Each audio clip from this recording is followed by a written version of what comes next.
Thanks everyone for joining us and welcome. If you're here for a webinar on avoiding litigation as a fiduciary, you're in the right place.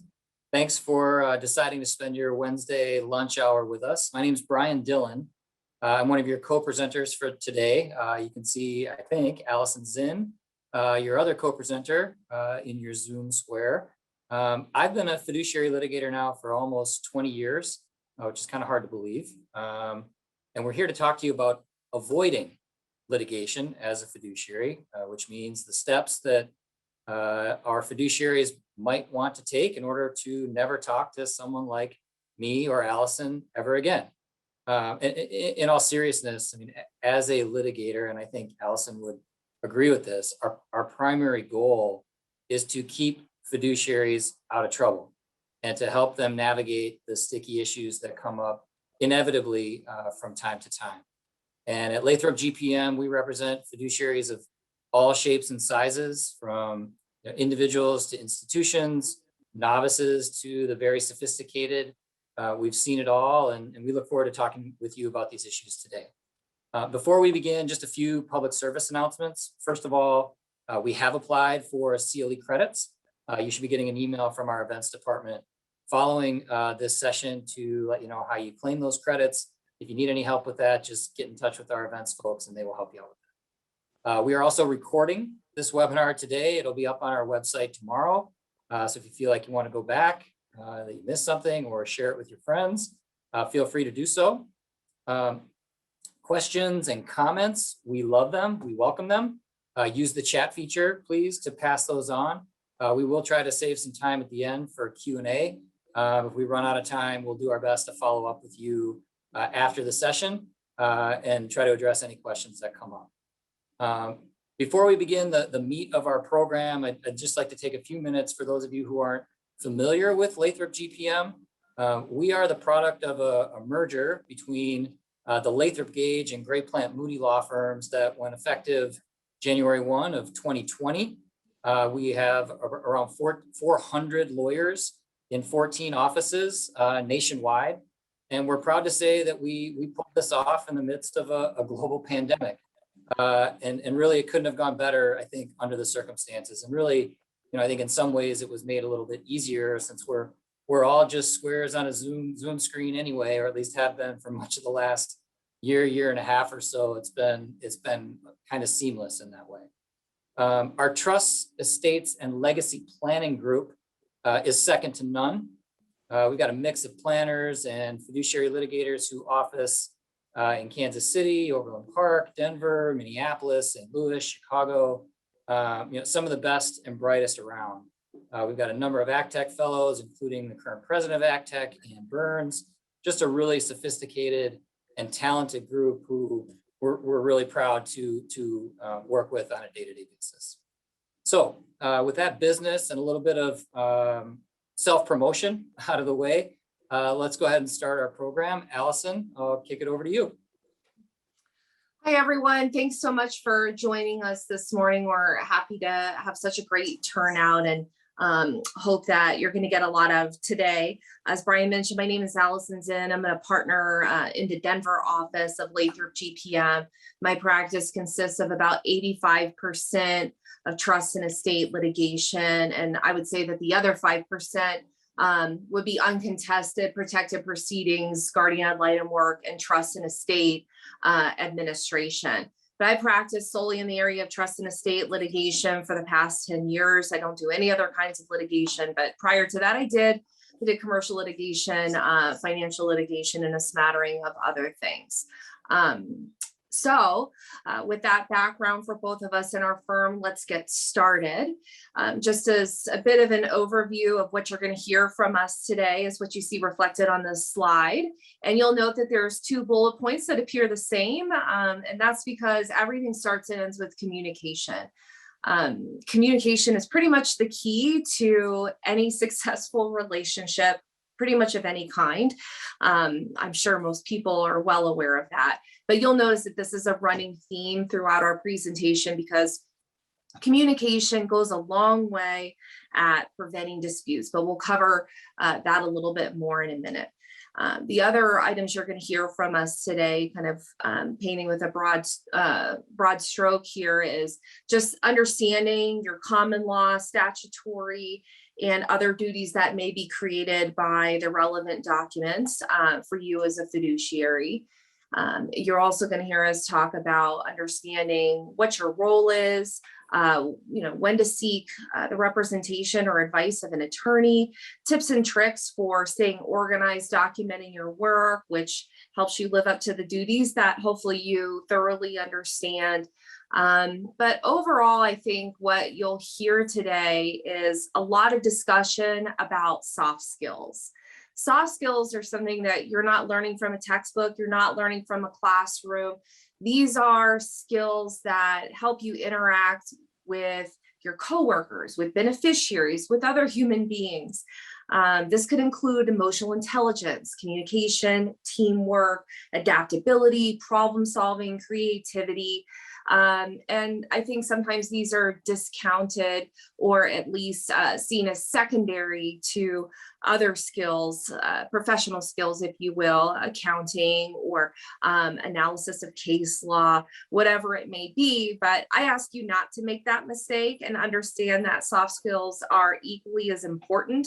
And again, this is something that you may need to learn over time and through experience, but you need to be aware of these skills. You need to be self-aware of your own skills and how you best interact with others, and oftentimes how you are perceived, because when you are a fiduciary or representing a fiduciary, it's just going to become critically important. So with that backdrop or overview, I suppose, of today's presentation, we'll move forward into our first topic with communication, which again, it sounds trite, but honestly, it's often overlooked. I think in this day and age, we're all moving so quickly, and especially now, pandemic, using text and email or calling in on Zoom, but not turning on your video. I think there's some aspects of communication that are often overlooked. And the biggest one is picking up the telephone. Nowadays we don't always have to do that. It takes longer. Oftentimes you may call for what it's like going to Target, right? You go there for one thing and you walk away with, 30 other things. The same can be true for a phone call, right? You pick up the phone just to schedule something, and the next thing you know, you're having a conversation about something else where you thought the call would be 10 minutes and now it's 45. Well, too bad. Oftentimes you just need to pick up the phone in order to have a dialogue. In order to, say, for example, I pick up the phone and I call Brian and I hear that his voice is hoarse. I'm like, oh, Brian, are you sick? I wouldn't have known that necessarily over email or text. And if I'm talking to a beneficiary, or if I'm talking to my lawyer, or talking to someone where kind of understanding what's going on in their life is important. Again, just kind of mixing up those means of communication is going to allow you to gather that additional information that you otherwise wouldn't gather. And further, I'm sure we're all aware that you can't really always gather someone's tone from an email or text, and it's often misread. Sometimes I know this happens to me. Sometimes I may send a short email because I'm in a hurry, or I'm just being direct, as is my nature, if you can't tell. And that could come across the wrong way to someone who doesn't know me. And so oftentimes at the beginning of a relationship, I'll say, I don't put emojis in my email. I'm not going to belabor the point. I'm just going to be straightforward and tell you how it is. And I don't want you to take that as me being short or something else. But to the extent that you ever think that there's something else going on, let's pick up the phone and have a conversation. So those are the things that you need to keep in mind when you're having tough conversations, when you need to communicate information. You just need to check in with someone to find out how they're doing. It doesn't seem like it's necessary, but it really truly is if you want to do a good job as a fiduciary. So great advice to give your clients also when you're representing a fiduciary. And finally, the final point on this particular slide is don't shy away from tough conversations. I like to have tough conversations up front, head on, just get it out there and address any sort of issues, or ask questions to smoke out any issues. And I think it's even harder for people sometimes to have those conversations over video or over phone, because not everyone is a big fan of confrontation. And I appreciate that as a litigator, this is no problem for me, but for other people, it really is. So my best advice for those of you who find confrontation or tough conversations to be difficult is to start having them early and often and rip off the Band-Aid. The sooner you get that out of the way, the sooner you get the tough questions and conversation out of the way, the more likely you are to kind of settle into a better rapport or move on to something else in the administration that's not as challenging. But kind of creating the relationship with the client for you to have those conversations, transparency, creating an environment for beneficiaries to ask you what maybe they think are dumb questions because they don't deal with this every day like you and I do. These are all the things that you want to establish at the outset of a relationship, which is going to create a really great foundation for communication going forward. I know, Brian, do you have anything you'd like to add to that? No, all great points. And I'm with you. I'm not an emoji person either. And more short and to the point. And I think, that kind of gets to our next slide here, which is getting to know the interested parties and allowing them to get to know you a little bit, right? Or, if you're at an institution, sort of your team and the people who they can expect to be hearing from and interacting with over the course of the administration. Here's a hot tip. Beneficiaries and people in general are less likely to push disputes and litigate with fiduciaries who they know and who they trust and who they like and who made an effort to really kind of get to understand them and kind of let them know what their role is and that they're here to help, but there are some boundaries that they and some some limitations to what a fiduciary can do, right? So getting to know the interested parties and helping them get to know you and your style and here's how I operate and here's when you can expect to hear from me. But also here's how you can get in touch with me as issues come up, and doing that early and often and being proactive about it can really go a long way, not only to making your life easier, but to avoiding litigation. We operate in a service business, all of us do, and being inquisitive and showing stakeholders, beneficiaries that you care can really go a long way. So how do we do that, right? I think early and often, as the slide indicates, right, get to know them as people, right? Get to know, who are their children, when are their birthdays, where do they work, what are their hobbies, show them that you care and that you're interested in sort of what their story is, even if ultimately down the road you can't honor what they might be asking you to do. And start the process early, document your work and follow up, right? After this initial sort of get to know you session, follow up, schedule periodic check-ins with beneficiaries to, maybe assess whether their circumstances have changed, right? Did they, do they have a health issue? Or have they lost a job or experienced some sort of, economic event that has changed their circumstances in some way? You make the phone calls that Allison was mentioning. You might call for one reason and realize there's all kinds of things that have happened that really sort of change, how you might want to go about your work. For example, is a discretionary distribution appropriate because of some changed circumstances and say, beneficiary's health situation or job status, other income sources have dried up. Should the trustee revisit an investment strategy? For example, is the initial investment strategy still a prudent one given some changes in circumstances for, one or more beneficiaries? I think that the big takeaway here is that in order to fulfill your duties to the beneficiaries, and that's ultimately, your ultimate client to whom your duties flow, you need to understand their needs and you need to understand what the grantor intended, and you need to marry those two things together, right? So understanding the interested parties, not just to get to know them, but also to help inform what you can do, what you might do, what your discretion might allow you to do to help them in some way is critical. Um, and I also just want to sort of acknowledge, before we move on, is that getting to know beneficiaries and being proactive in the way that we're suggesting and understanding their needs and their circumstances and showing empathy in these situations, it's not always easy, right? We hope we all have a lot going on. We've got a lot on our plates, and carving out time for what you hope is a 15-minute phone call or so, maybe going in, which turns into an hour and a half, two, and all of a sudden your day is spun out of control like that. That's hard to do. And quite frankly, I mean, beneficiaries do not always appreciate or understand or really respect the role that a fiduciary plays. And that's particularly the case when disputes might be rippling under the surface, right? And so there are hard conversations that need to happen from time to time.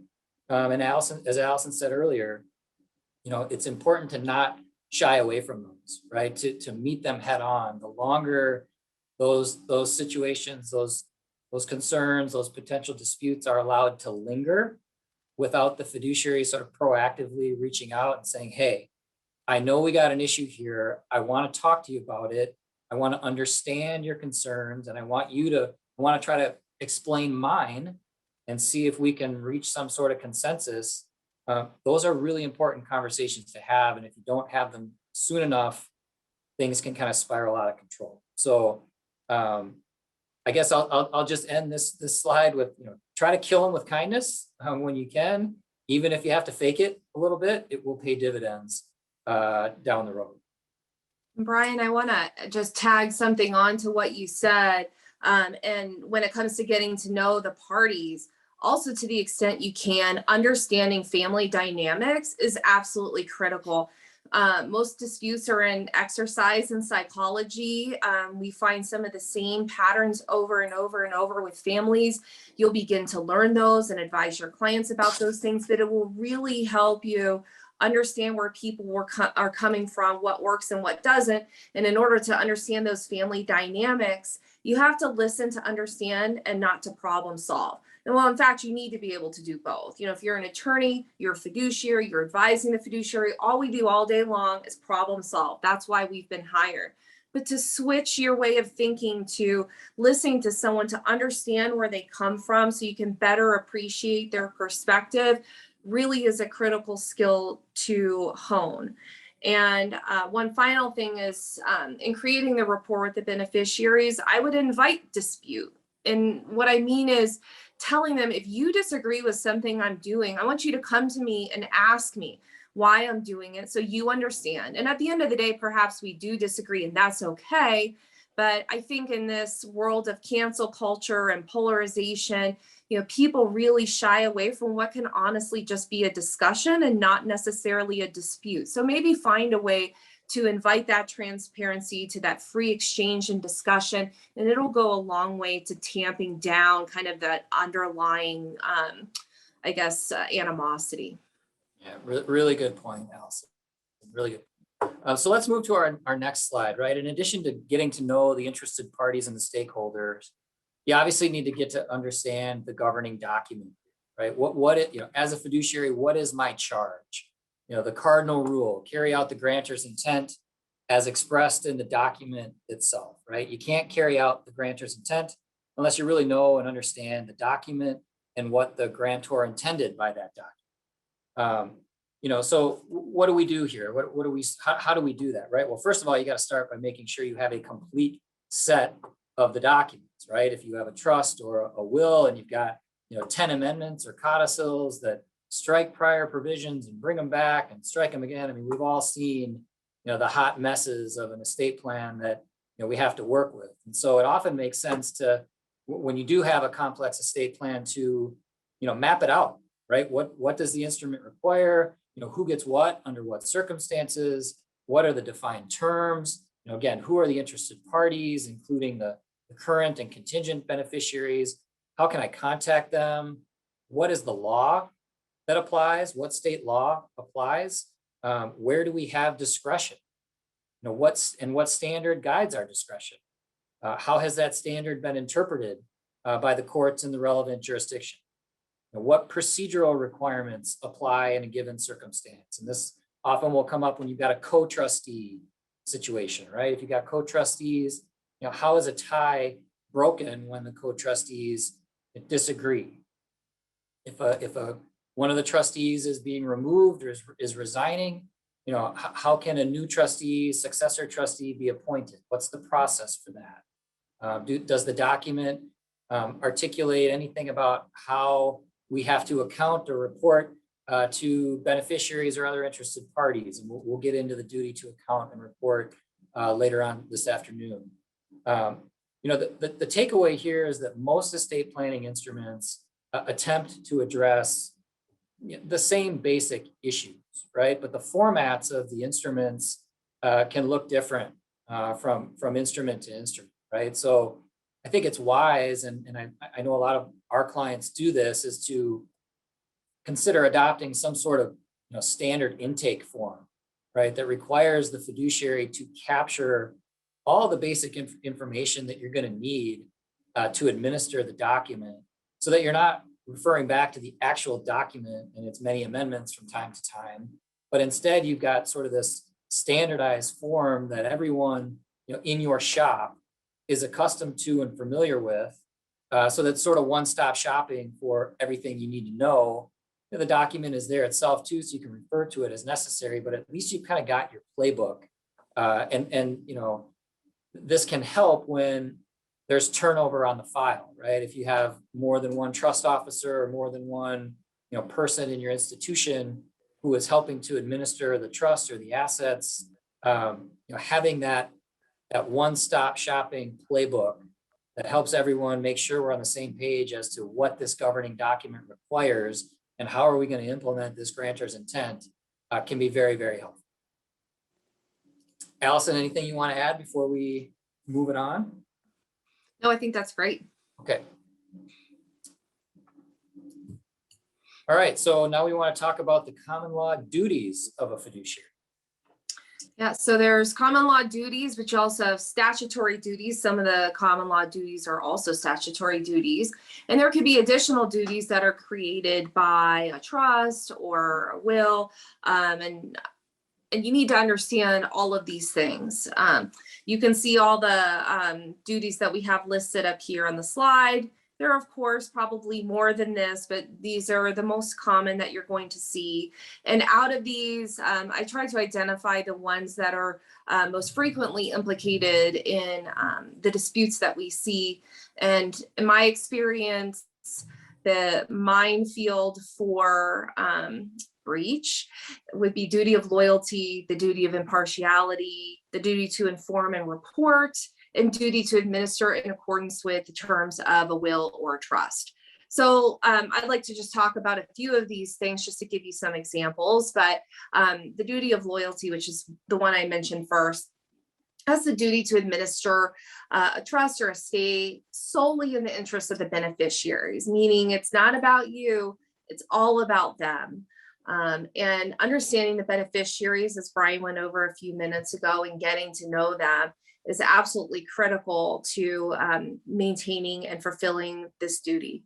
And some of these things overlap, and you'll find that our comments will as well. But, I think that it is natural, it's human nature to have a certain affinity for people that share similar interests, from similar backgrounds, that sort of thing. You may connect with one beneficiary over the other, and you may have some personality struggles when it comes to mixing with another beneficiary. These are things that you really can't let get in the way of your job as a fiduciary, especially thinking about your role as a trustee, and to the extent you're able to make discretionary distributions. You don't want to have your opinion of someone, whether it's an opinion you're well aware of or some sort of implicit bias get in the way of how you are evaluating a request for distribution and making an ultimate decision. So, and thinking about the duty of loyalty, remember,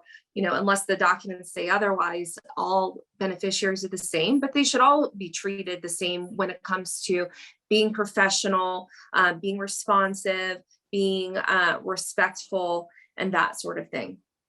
And again, a lot of this overlaps. So the same with impartiality, right?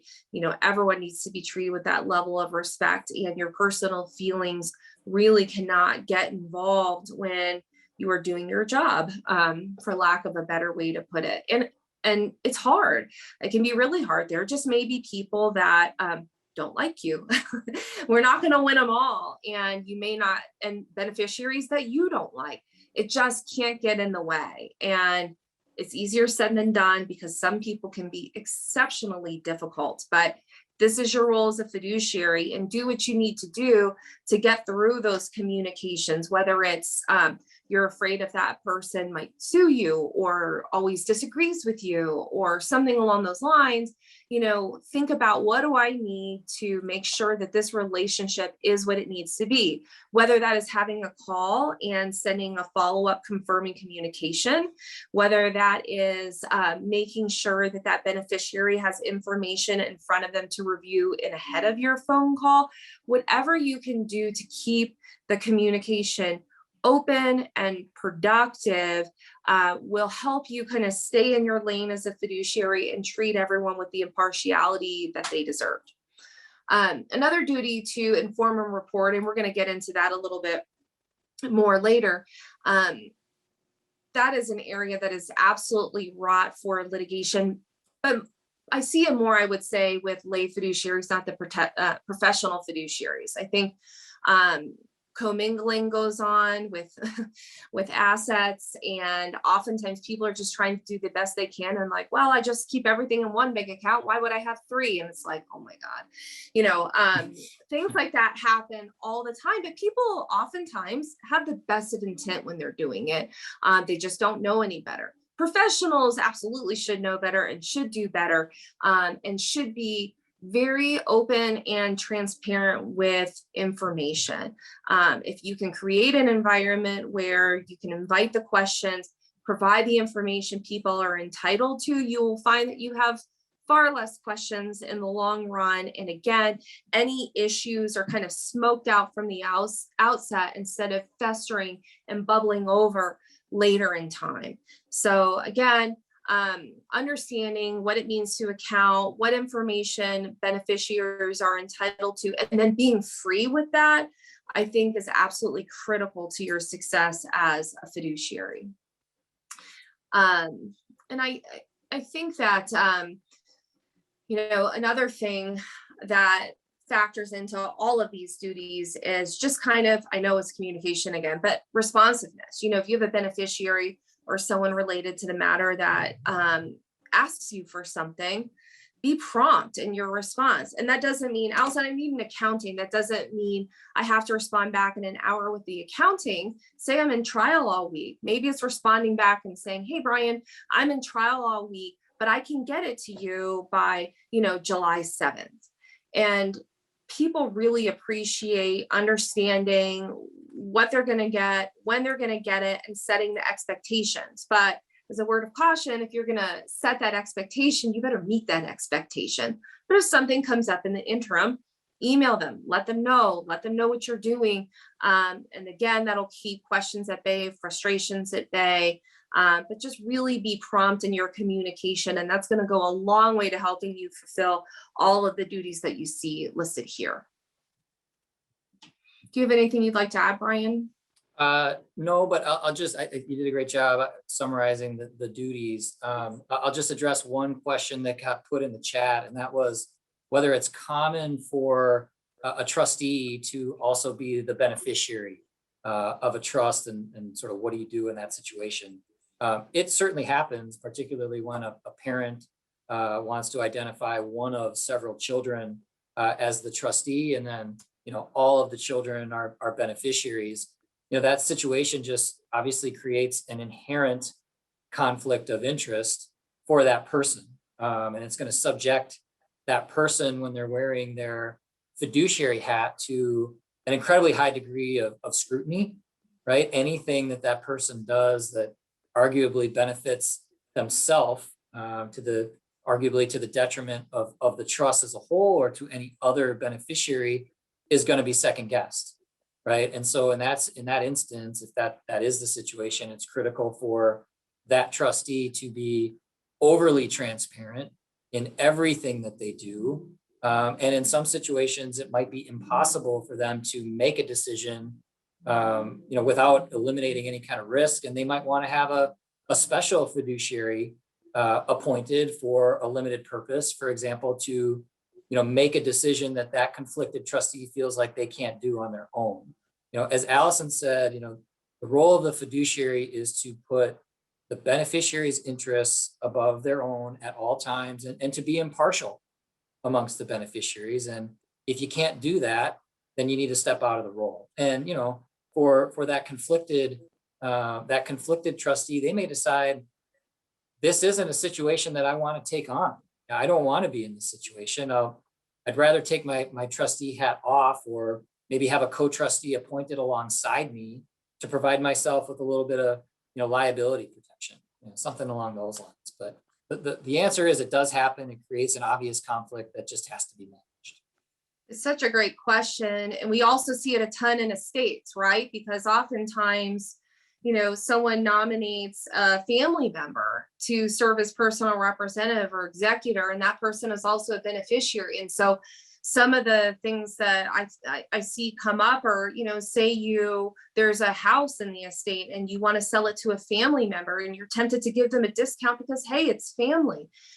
That's not going to work. You have a duty as the personal representative or executor to sell it at market value, arm's length transaction, unless everyone otherwise agrees. And we'll get into this a little bit more, but there's times like that where you may feel that conflict between wearing your hat as a personal representative and wearing your hat as a beneficiary, that you may want to seek court approval to kind of sign off and cut off any liability for yourself, or as Brian said, to appoint a neutral maybe special fiduciary in that circumstance. Or it's probably best, if you can do it, to analyze those potential conflicts up front and consider, is this a circumstance where I want a neutral professional to serve as a fiduciary for my family so we can all just be beneficiaries?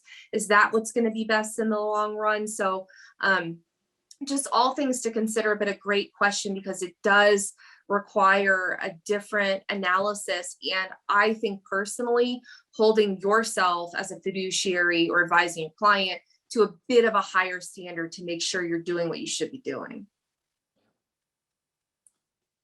Okay, we've talked already a couple different times, or mentioned the accounting and record keeping function for fiduciaries. Allison described the duty to keep interested parties reasonably informed on the administration of a trust or estate, and the material facts necessary for them to protect their interests. Also, the duty to respond to ad hoc to beneficiaries' requests for information regarding the administration promptly, or sometimes under statute, within a prescribed period of time. Sometimes when the request requires a lot of work to respond, they want a lot of information. It's helpful to at least acknowledge the request and say, hey, you've asked for a lot here. I'm going to do my best, but I'm going to need more time, right? Just to, so that the request doesn't go unaddressed, right? So kind of set some expectations.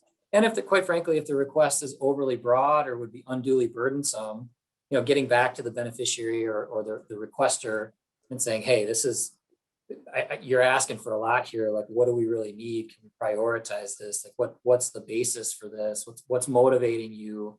Clearly something, perhaps it's nothing, right? But if there's something bigger lurking under the surface, trying to flush that out can be helpful. The big picture here is that fiduciaries need to be able to show their work, right? And document transactions in and out of a trust, including, receipts, invoices, disbursements, timesheets for timekeepers who might be paid from a trust or an estate, maybe your fee schedule and how that was implemented. If you've retained service providers, accountants, valuation firms, legal counsel, what have you, making sure you have the backup to demonstrate the basis for a particular expense and the reasonableness of a particular expense under the circumstances is important to do. And then the duty to inform beneficiaries, it's typically there's a periodic requirement, right? Whether it's statutory or under the instrument, to provide a periodic accounting. Often it's annually, but the particular state law or the instrument may define a different period of time. But it's good practice to periodically and on a regular basis, send a report out to the beneficiaries saying, okay, here's what happened inside of this trust over the last year. We want to make sure everybody has it. We're fulfilling our duty to inform and report. And then, as I said, you'll get those in between these regular reports. You'll get these periodic requests. It happens all the time for one reason or another. There is a duty to reasonably, to respond to those requests within a reasonable period of time. A failure to maintain records or to account to beneficiaries on a regular enough basis can absolutely be grounds for a breach of fiduciary duty claim. And, it's not uncommon for this duty to provide periodic accountings to be ignored, right? And then you end up with this, and we'll kind of get into this in a minute, but, providing that accounting is a good way to just keep people informed, flush out potential disputes that may be lurking before they are allowed to kind of, fester for a period of time and try to nip things in the bud. Allison, anything you want to add on accounting or record keeping before we keep it moving? Two things. I think on the final bullet point, it mentions maintaining records of time spent. And I think that that's critically important. And again, for a lay fiduciary who's not used to tracking their time, we often provide a spreadsheet for that purpose right out of the gate, because it is, as you can imagine, extremely difficult to go back and recreate that time where in cases that involve a decedent's estate or a trust, we're often filing those things for approval. And in family situations, family is 100% completely scrutinizing your time and making sure that if you are being paid from this estate or from this trust, that they're paying you for the right things, the right rate, and that you're justifying your time. As I saw recently on a fiduciary's time spreadsheet, they were charging $200 an hour and spent 7 hours just, quote, paying bills. Now, my clients wouldn't accept that from me. Certainly, they're not going to accept that from you as a fiduciary. So those are when cases get contentious, that really is one area that you need to pay attention. And also, again, the backup documentation, just keeping everything, keeping it organized. Hopefully there will never be a dispute, but if you're asked for that information or if you have to provide it to a court, you look organized, you have it ready to go. And again, I think those optics are really going to inspire confidence in what you're doing as a fiduciary. And once again, head off a dispute. All right, so we've talked a lot about duties and obligations of a fiduciary and why it's important to understand those duties and have a plan and process in place to demonstrate compliance. Let's talk briefly about the steps, the preventative steps that a fiduciary can take to minimize liability. First of all, we just discussed when it comes to record keeping and accounting, filing your annual accountings with the court and seeking approval for your accounts and activities is a great way to do that. And maybe even, prior to that, seeking consents, from the beneficiaries, making your annual accounting available to them and asking them to consent to your accounts and activities informing them of what has transpired inside the trust or the estate over the last period, whatever we're talking about, and asking that they sign a consent or a waiver to any liability, approving the fiduciary's activities during that period. Getting that consent will act as a release or a waiver in many situations. But if they won't give it, or maybe even if they do, presenting the same accountings and requests for approval of activities to a court, and providing all of the beneficiaries with notice of your request for confirmation of your accounts and activities can be a really helpful tool to flush out potential disputes. And if there is no dispute, that's great. But what you have effectively done when you get your court order approving your accounts and activities is you've effectively cut off liability up until the point of the date of the account that you just submitted approval for. So you sort of get a clean sheet and a clean slate moving forward, and you're cutting off liability for decisions or activities or payments that were made looking backward. We tend to do this, in our shop in complicated matters, or if there's if the file is a squirrely file or there's a history of disputes, we tend to do this on an annual basis. It helps, like I said, it's a vehicle to just keep everybody informed of what has happened, gives beneficiaries the opportunity to object and to be heard, and to, as I said, cut off liability. And it can also be a good way to get direction from the court on either gray areas or disputed issues. And I'll give you a couple of examples of times where in my practice that's been really helpful. Let's say that the trust or the estate is illiquid. We got some expenses. There's the principal beneficiary, a surviving spouse, for example, has a lot of medical needs, a lot of care needs, and there's just not enough liquidity in the trust or the estate to pay for those expenses. What do, right? Do you sell? Let's just say it's real estate. Do you sell property? Do you sell an interest in a business that's illiquid? How do you create that liquidity? Or do you take out a loan, right? Do you get a mortgage? What should we do? And in those situations, right, if we're talking about family farmland, for example, or other property that's been in the family for years, people typically don't like that to be sold, right? There's a dispute there. That land was supposed to go to somebody and mom and dad didn't want it to be sold. What are we supposed to do, right? A fiduciary often will not want to make that decision on its own without presenting it to the court and getting some direction. We did a lot of work a few years ago when the Prince estate got kicked off. We represented one of the beneficiaries of that estate.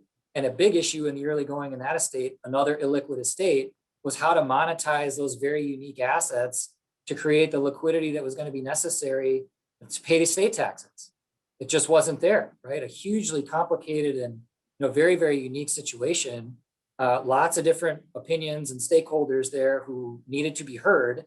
And there were regular petitions to the court in that situation seeking approval to confirm agreements with professionals and experts in the music industry and the entertainment industry on how are we going to monetize these assets? What's the best way to go about it? And when you're retaining these professionals to help you figure that out, how are they going to be paid, right? Those are issues that are, obviously that's a unique situation, but you can come up with other examples of complicated situations where you need a professional to help you and, putting their agreements and the situation in front of the court to get direction. Diversification of assets, right? When the family business is in a trust, for example, it's illiquid. The grantor did not want the business to be sold, wanted to pass it through to the next generation and generations beyond. But the trust may be silent, for example, on the trustee's duty to diversify the assets. What do you do in that situation? If everybody is telling you, do not sell the business, we do not want the business to be sold, that's all well and good until somebody changes their mind 1 or 2 or 3 years down the road, and you haven't documented, why you did what you did, why you maintained that ownership interest. So putting that issue in front of the court and allowing the parties to be heard and in public, right, in a public court setting, and everybody kind of putting their position out there and getting the court to provide some guidance can be very helpful. All kinds of reasons to go to the court. And this is one of the few areas of the law, as a litigator, it's really, really helpful where you can kind of proactively approach the court and get kind of what's akin to an advisory opinion from the court on what to do. You have not yet made a decision. You've got a couple of different options. You're not sure what to do based on what the governing document says or what the interested parties are sort of telling you they think you should do, right? You got a couple of good options. You're not sure what to do. Putting it in front of the court and saying, these are the options. This is the process that we've followed.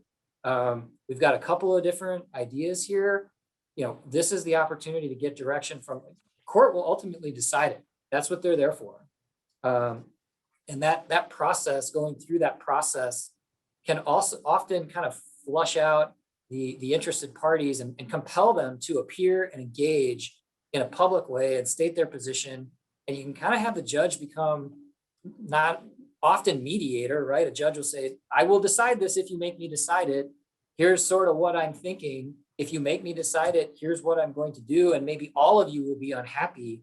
Go figure it out, right? Judges do that all the time. So seeking court direction on gray areas and when it comes to the administration of trust and estates, it's a unique, I think, opportunity in this area. You can't often do it in just general civil disputes, right? Like that's not what judges do. They don't provide advisory opinions. So in this area, it's unique and it can be hugely helpful to avoiding disputes or at least nipping them in the bud. Absolutely. So turning our attention to remedies, in this area, if you do not fulfill one of your duties, you are breaching them. And so there's a number of things someone can, if you're the fiduciary, things people can do to you in the event that happens. And the most common thing is to bring a petition for surcharge. And if you are surcharged, that essentially means that you will be forced to pay damages or do something to address whatever resulted from your breach. But what this can also mean, doesn't happen very often, but it does happen, is that the court can impose punitive sanctions. I had a case a few years ago that went to trial where the fiduciary was actually an agent under power of attorney, and their conduct was so egregious, the court just penalized them, I believe, over and above the damages, $30,000, just as a punitive sanction. So don't forget that that's actually something the court has power to do. It's not super common, but it is something that can happen. The consequences of breach, as you can see from the remedies that are listed here, can be pretty darn serious. And one of the most common things that happens in this area is when someone files something against you for a breach or perhaps civil theft or something along those lines, it may require you to hire another attorney. It is not uncommon in this area, as we've talked about earlier, for one person to wear different hats. You may wear a hat as a trustee, but also a hat as a beneficiary. And there are more hats than just those things. And oftentimes each of those kind of parts of yourself might come into conflict, which require you to hire counsel, which we'll get into in a few minutes. Here in Colorado, for example, if someone files a petition to remove you as a personal representative, as a trustee, all of a sudden you're not allowed to use the estate or the trust to pay your fees any longer. And so you will be paying out of pocket for your professional, which is very daunting for a lot of people. You could also be required at the end of that proceeding to reimburse the trust or estate if it was found that you were acting in bad faith. So there's a lot of things that can happen when things go wrong, and you need to be well aware of those things, appropriately afraid of those things, to make sure that you're doing absolutely the right things and fulfilling your duties and performing your job. And as we've talked about, if you are organized, if you are a good record keeper, if you have been transparent, if someone brings a claim like this, you are going to be able to readily defend yourself, explain yourself, and also help your litigation attorney that you hire get up to speed very quickly and respond to any accusations that are coming your way. Removal, it's not listed here, but it absolutely is a remedy. If there is a conflict of interest, if there's a breach of fiduciary duty, if the fiduciary is favoring one beneficiary over another, they can ask for you to be removed to get someone else in there who's going to get the job done and do what they're supposed to be doing. So that's another example. And I think we alluded to this earlier. I think another example of a remedy, I guess, is in damages. Just an easy example of damages is, sometimes people will undersell property, for example. I think I mentioned earlier a circumstance where someone sold a property to a family member and gave them a discount because they're family and no one else knew about it. And so the next thing you know is you have a beneficiary going to the court and saying, hey, the estate lost out on the difference, right, between what it was sold and what market value is, and the fiduciary should have to pay that. And the court agreed.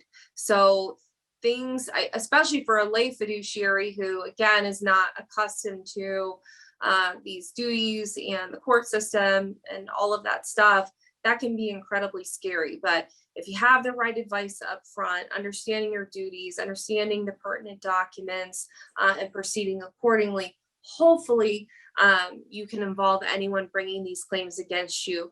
Or if they do bring them, you're able to readily defend yourself and the actions you've taken as a fiduciary. Do you have anything to add there, Brian?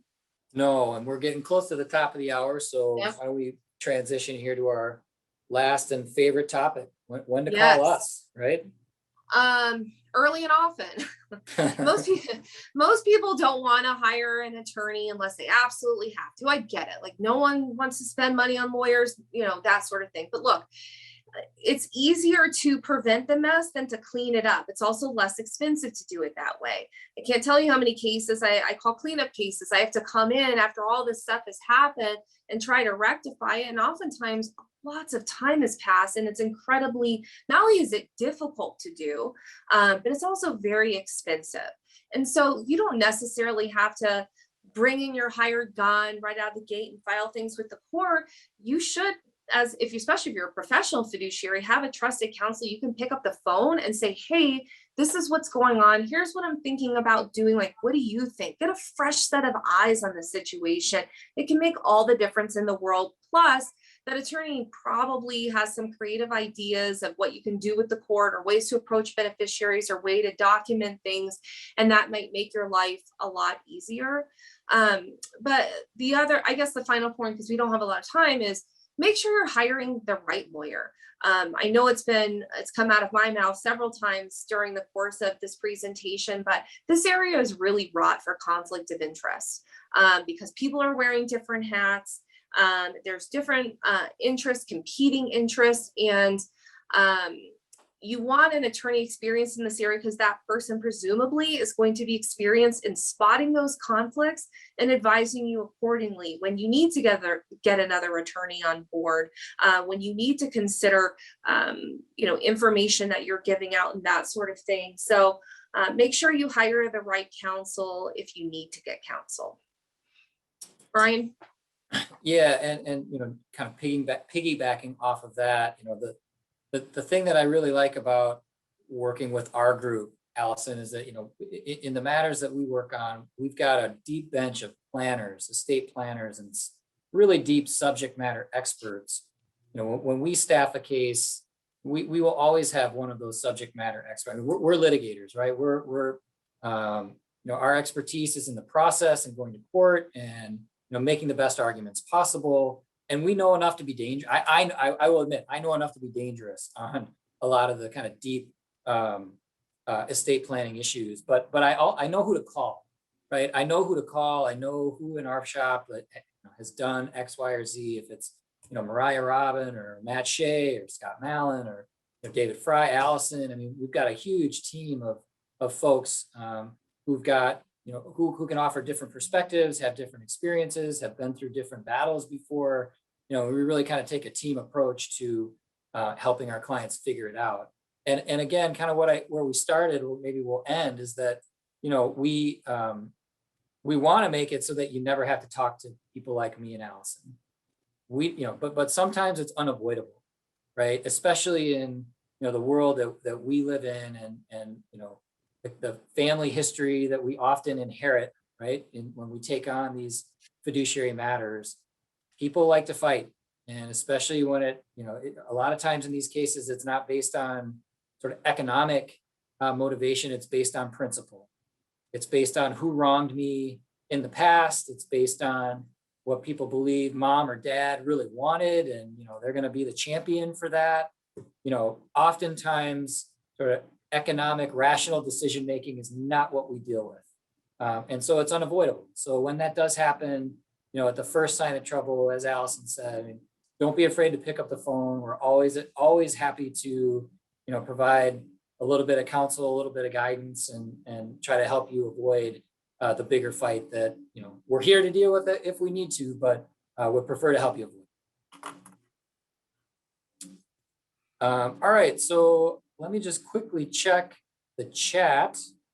We are happy, Jan, to provide our slides to the participants. We will email those out. And I think that's the only one pending. We've got 3 minutes here to the top of the hour. Happy to let people break a little bit early and get on with the rest of their day. But I just want to wrap up by saying thanks for being with us.